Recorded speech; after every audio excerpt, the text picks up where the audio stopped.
позвонил Александр Габышев из Уссурийска, радостно сообщил, что ему пришло уведомление о том, что заседание суда назначено на 1 августа. Какая-то определенная дата, какая-то определенность. Сашу это все обрадовало. Он об этом сообщил Каэлане.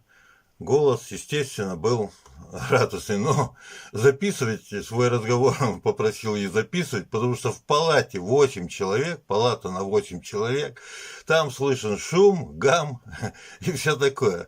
Жесть, как говорится, там бьет ключом по утрам. Так,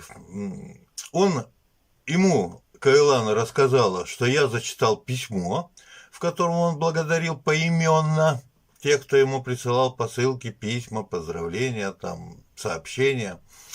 Он этому очень был рад. Понимаете, это же какая-то связь. Вот человек там в этой палате на 8 человек, в Уссурийске, в психушке. И это возможность обратиться к людям. Возможно, у него будет скоро совершенно другая ситуация, когда он сам обратится к людям и сам своим голосом скажет слова благодарности. Ну, пока вот такая, через письма, которые я зачитываю. Только что пришло еще одно письмо от Саши. Я его зачитаю, очень короткое, но тем не менее. Значит, уважаемый Виктор Алексеевич, передаю всем горячий привет, кто пишет мне и мистику, и гончару, и богатырю.